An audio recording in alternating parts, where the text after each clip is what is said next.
Monsieur le Président, il y a 40 ans, arrivait à Québec un gouvernement qui a décidé de changer les choses pour le mieux, pour le français. Faire en sorte que les salariés aient le droit de travailler en français. Faire en sorte que les consommateurs aient le droit d'être servis en français. Cela a donné un changement magistral de la situation du français au Québec. Et ça a été fait contre le vœu du Parti libéral du Québec, qui s'est opposé à la loi 101 avec la dernière énergie. Aujourd'hui, on voit un retour des choses, malheureux, un déclin. On se rend compte que la proportion des Québécois qui parlent principalement le français au travail est passée des 3/4 à moins des 2/3 il y a quelques années. Et on sait qu'un des remèdes serait de faire en sorte que les entreprises de 25 à 50 employés aient un environnement de travail francophone. Cette proposition, nous l'avions faite, elle a été rejetée par le Parti libéral, elle a été rejetée par la CAQ, qui d'ailleurs, en fin de semaine, s'est déclarée officiellement bilingue. Dans le comté du leader du gouvernement, nous avons recensé avec la SSJB 423 plaintes des gens, des entreprises de son comté, dont les sites Web sont à 70 % soit unilingue anglais ou la vitrine Web est unilingue anglaise. Est-ce que ce n'est pas le résultat de l'effet libéral de ne pas bien défendre le français au Québec? Je voudrais dans ces plaintes. Est-ce qu'il y a consentement pour le dépôt? Consentement. Monsieur le ministre de la Culture.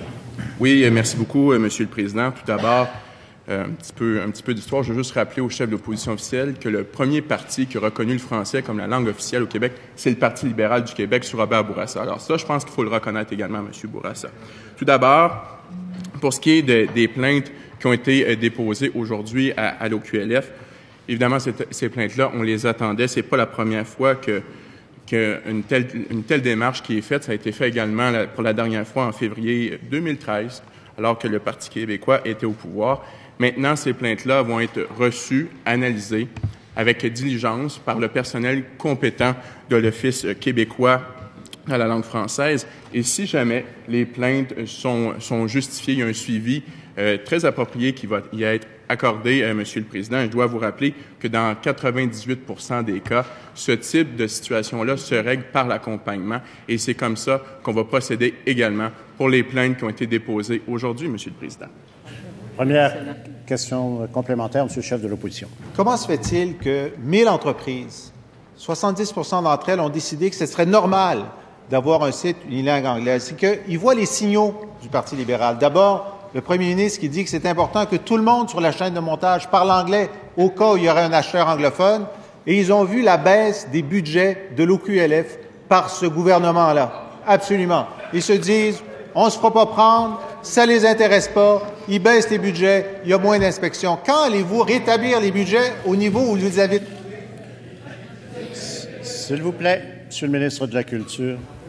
Bien, moi, j'ai une question, le chef de l'opposition officielle, Monsieur le Président. Il était où le 17 mars dernier, lorsque le collègue, le ministre des Finances, aura annoncé une hausse de 11,5 % du budget dédié à la protection et à la promotion de la langue française? C'est un sommet dans l'histoire du Québec, Monsieur le Président. Alors, je l'ai déjà dit dans cette Chambre, ils n'ont pas le monopole de l'amour de la langue française. On est 125 députés ici. Nous sommes fiers de la langue. Nous posons des gestes concrets pour la promouvoir et nous allons continuer à le faire, Monsieur le Président. S'il vous plaît. Deuxième complémentaire, Monsieur le chef de l'opposition. Le premier ministre en fin de semaine. S'il tient à l'amour de la langue française, qui rétablissent les budgets au niveau d'avant, qui remettent les 4 millions de dollars en francisation des entreprises et qu'il accepte notre proposition, qui avait été rejetée par la CAQ et le Parti libéral, de faire en sorte que les offres d'emploi qui requièrent l'anglais soient justifiées. 60 % des offres d'emploi à Montréal réclament l'anglais. Et je vais vous en lire une. Pour la vice-présidence, vente et opération d'une grande entreprise montréalaise, une bonne connaissance du français. Monsieur le ministre de la Culture.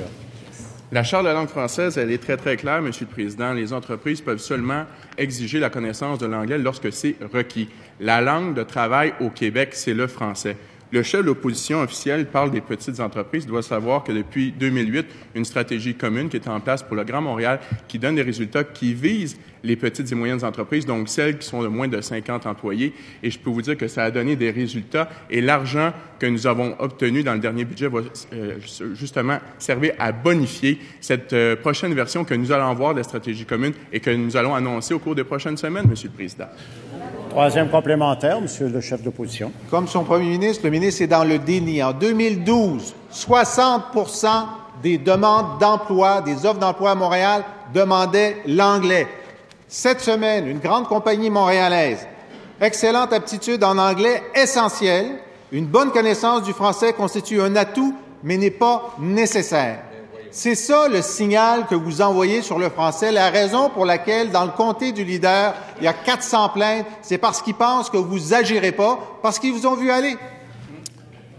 S'il vous plaît. Monsieur le ministre de la Culture. Encore une fois, Monsieur le Président, pour les plaintes qui ont été déposées aujourd'hui, il va y avoir un suivi qui va être fait, un suivi diligent.